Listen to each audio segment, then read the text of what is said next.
வணக்கம். நான் சத்யவர்ஷா. இந்திய அரசியலமைப்பு ஆலோசகராக பணியாற்றி வருகின்றேன்.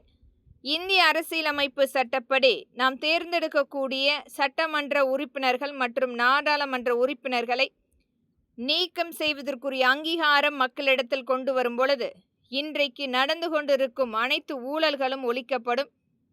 ஒவ்வொரு தொகுதி ரீதியாக தேர்ந்தெடுக்கக்கூடிய எம்எல்ஏ வேலை செய்யாமல் இருந்தால் முழுமையாக மக்கள் அவரை நிராகரித்து வேறொரு நபரை தேர்ந்தெடுப்பதற்குரிய அங்கீகாரம் கொண்டு வரும் பொழுது ஒரு மிகப்பெரிய மாற்றத்துக்குரிய அரசியல் அமைப்பாக மாற்றப்படும்.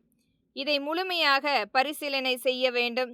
இந்திய அரசியல் அமைப்பு சட்டப்படி இது ஒரு மிகப்பெரிய பங்களிப்பாக கொண்டு வரும் பொழுது இன்றைக்கு நடந்து கொண்டிருக்கும் ஊழல்கள் அனைத்துமே ஒழிக்கப்படும். இதை அனைத்தையுமே நம்மளுடைய தேர்தல் ஆணையம் பரிசீலனிக்கப்பட வேண்டும். இன்றைக்கும் 5 ஆண்டுகளுக்கு ஒரு முறை மட்டுமே தொகுதி ரீதியாக வந்து ஒரு மிகப்பெரிய அளவில் பங்களிப்பு கொடுத்து கொண்டிருப்பவர்களுக்கும் பரிசு பொருளை காண்பித்து ஓட்டை வாங்க நினைப்பவர்களுக்கும் ஒரு மிகப்பெரிய பதிவாக இருக்கும். இதை தயவு கூர்ந்து உச்சநீதிமன்றமும் உயர்நீதிமன்றமும் நம்மளுடைய தேர்தல் ஆணையமும் பரிசீலிக்கப்பட வேண்டும் என்பதே மக்களின் எளிய மகளாக இங்கு பதிவிடுகின்றேன். நன்றி, வணக்கம்.